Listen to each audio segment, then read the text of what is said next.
Professor Stephen Jiwanmall is, as I mentioned before, he's a LaSalle graduate, and also went on to Columbia for his MS in journalism. So another journalist here.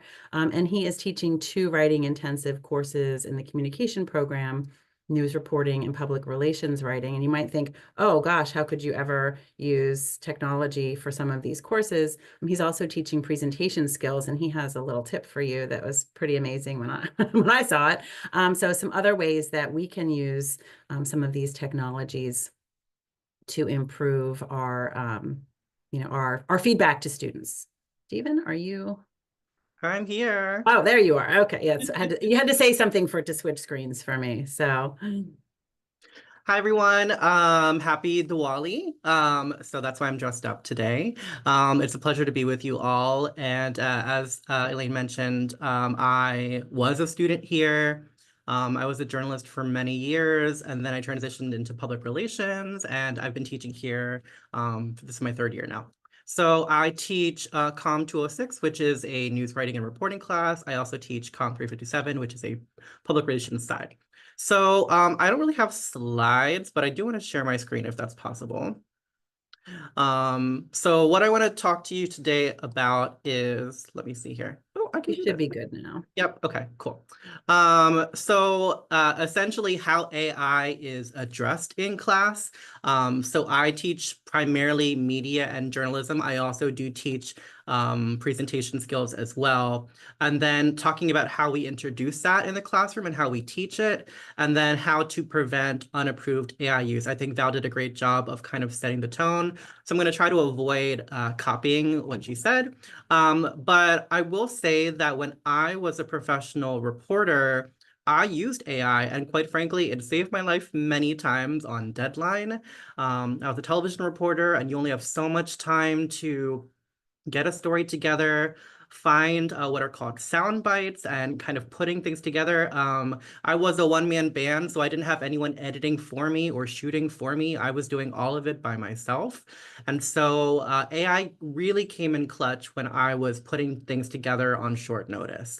And so the AI tool that I used out in the field was called Otter, Otter. And the website would be otter.ai. So I'm going to switch over to that. I'm not sure if you can see how clear this is on your screens, but um, this is the interface for the computer. So there are two interfaces. There's a mobile interface that's downloadable through an app, and this is the interface that you'd have if you logged on with a laptop or computer. So you can see here that there's a lot to look at. I'll try to direct your eyes in certain ways. So you'll see that there are recorded conversations that I've had, and essentially Otter is a transcription tool. It is free. You can see here on the lower left side that you have 300 minutes per month, which is more than I ever needed as a professional journalist. And for my students, it's plenty of information for them too. I always make sure that I tell them you don't need to spend a whole bunch of time interviewing someone, but if you were to, this tool is very helpful. I find that this tool is helpful for my journalism class, for my media production class, all the way up to the capstone for my media and journalism students. So I'll show you quickly what it looks like. So here I have a conversation with my students, Claire Herkett. And so we recorded the conversation on my Otter app. And it was really cool because on the projector, I had the uh, computer version and it was transcribing in real time. So as I was doing the interview with her, my students could see it being written out. And then as more time passed, the tool would get smarter. You know, when you're first recording captions, if you've had Zoom captions, they might not be completely accurate 100% of the time, but the great thing about Otter and Zoom is that they are getting better. So here, I didn't even record this. This is Otter's summary of our conversation. I didn't do any of this. My interview is here in the transcript section, but you can see with this tool, it will tell you what happened during our conversation. It'll also show you keywords in case you're like, you know what, she brought up something really cool and important, but I forget where it was, and I don't want to have to listen to all of it back. So you could search for it. You can also see that it breaks it up by speaker. So there's like me and there's her. It's also time coded, which is very helpful. So if when I was a reporter, when I was looking for a great soundbite that someone said, I would look for the time code. You can also play it back. So let's say that I wanted to listen to a soundbite from Claire right over here. He was able to see what I was talking about, and so we can play it back. We can see exactly where it is, and then we can see it's time coded at 157. So if I was to drop that into video editing software, I could cut the clip at 157 and not have to play it all the way back and find what I needed. So it's a very helpful tip when it comes to saving time. So this is one example that I like to use with my students. I encourage them to record their interviews. Now, if you don't record your interview on the app, you can see that it does allow you to, let me go back to the home page here. You can import a conversation that you had. It imports both audio and video. And if you do use this for your classes, just a note that since audio files have less memory than a video file, it'll upload faster. And the longer that a recorded file is, the longer it'll take to transcribe. But you can see I've done this multiple times for students. This was in my intro to video class here. This was for my news writing class. This was from the past semester. So you can see that even in these examples that I use with my students, it's a very helpful way to find information. So once again, I use this for my my news writing class, my intro to video class. It's a very simple tool to find what you need. And my students have told me already that they were grateful for the Otter app because they were able to find things very quickly as they're juggling lots of different assignments, to have something that just makes the process easier. Now, mind you, AI here isn't creating anything aside from the summaries, but it's really helping with the creation of the products that they plan to make. So I'm going to go back here to my very basic slides. And I want to explain how people in journalism are using AI. So it kind of runs the gamut here. Yes, AI is being used to write articles, and I let my students know very clearly that I am not wanting them to write articles by just putting something into ChatGPT. We can see the differences between what ChatGPT will produce and what an actual journalist will produce, but it is happening in newsrooms based on short staff, and good newsrooms are transparent about the fact that they're using AI. So it is used to write articles, as I just showed you. It is used to transcribe interviews. It's also used to generate images. So these days, reporters are asked to do more than just write. They have to get good visuals as well. But what happens if you haven't had time to grab a visual or you can't grab something? You could potentially ask AI to make that image for you for like a cover image or a thumbnail. Now, it might not be as realistic as grabbing the actual thing, but people are using AI for those purposes as well. For my students, a lot of them are nervous to talk to people, and understandably so, especially if it's someone new that they don't know. So you can use AI to kind of get the conversation started, to come up with interview questions. Also, if they're trying to come up with a title for their article, we call that a headline. It's very helpful in giving you ideas for creating a headline. And lastly, let's say they're working on a story. They have the subject, but they're not exactly sure what the story is. You could ask ChatGPT or Gemini or whatever program they're using to give you some ideas. So I wanted to show you really quickly some of the ways that we're using AI in the classroom. So here's an example of a prompt that you could put into Gemini, and I have Gemini in another tab ready to go.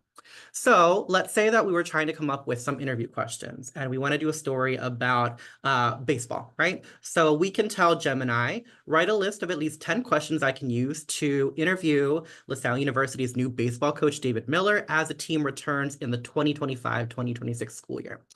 Well, we should have some idea of what to ask, but let's just go ahead and copy and paste this. So I'm going to put this in here. I have a new tab ready to go. And within seconds, we will get at least 10 questions.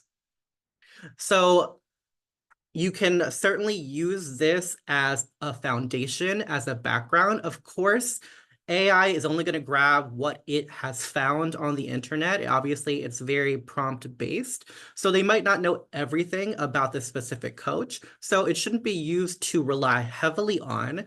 But if, like, let's say that you've never played baseball, you don't know much about baseball, you're not sure how this fits into the larger frame of athletics, you've got some really good ideas to go off of. Also, if you don't like these questions, there are other options for you. If you go in the show draft section, hopefully it decides to load today. Yes. So here's draft 1, and here are 10 other questions in draft 2, and once again, some more in draft 3. And let's say you don't like those questions, you could even ask Gemini, this is good, can you give me a few more? And then it'll give you more. It gives you 10 more, right? So you can have a back and forth conversation to build up confidence with AI. Let's go to the next one here, story ideas. So a lot of my students are interested in sports. And so let's say that they're writing an article about the Eagles. So brainstorm 5 ideas for a news article about the Eagles as they get ready for the next game against the Jags. So we can go ahead and put this into Gemini. I'm going to go ahead and make a new chat so it doesn't get confused with the old one. I'm going to go ahead and paste this in here.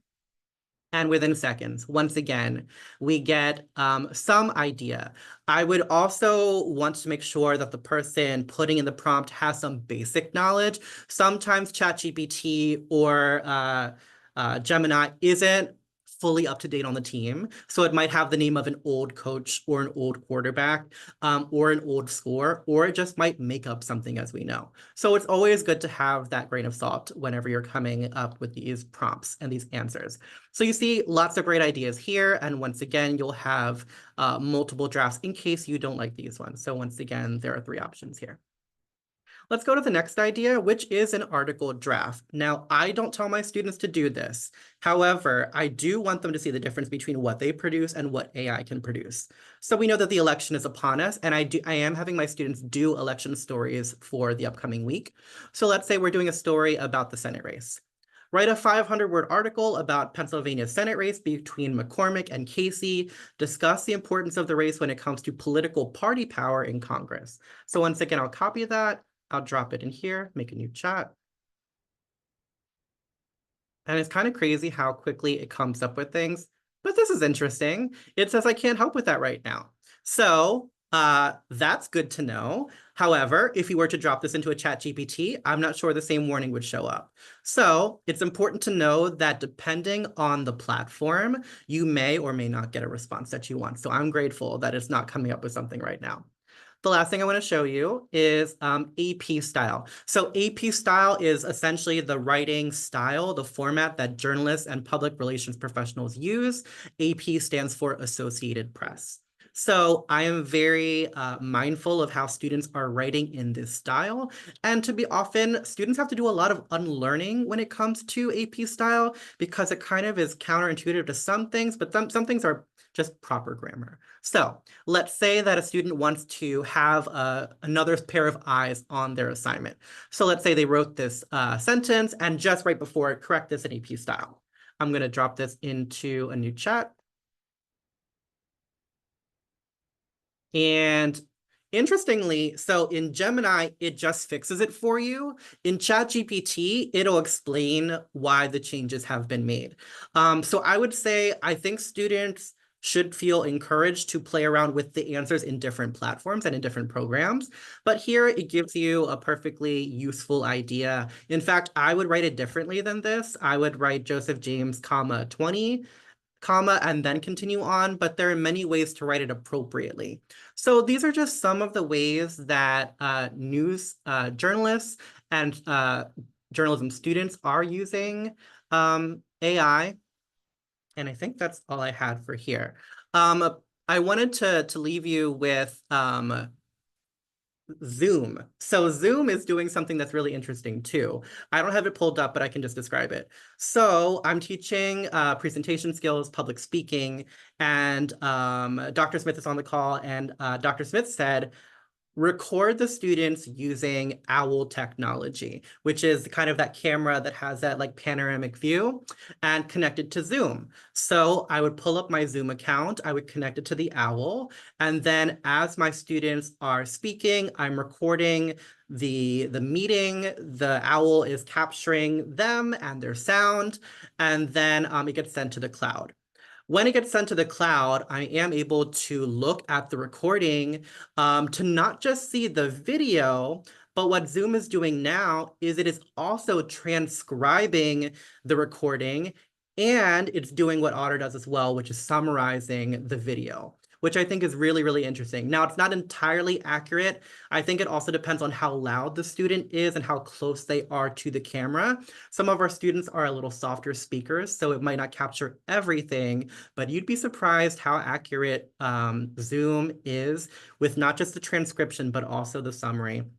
So it's a tool that you can have, that we all have Zoom access for. And if you are recording something, I would encourage you to look at the recording section. And what I do is I give the recording link to my students as well. Number one, so they can see what they've done, but also for students, I ask them to provide feedback for the other students in class. So in case they missed something or they wanted to go back and see something, they have the recording to look at, they have the transcription to look at, and they have the summary to look at. So I could talk more and more about this, but I think that, especially in communications, I think AI is helpful to an extent. What I tell my students is that it should be used for idea generation, but not idea finalization.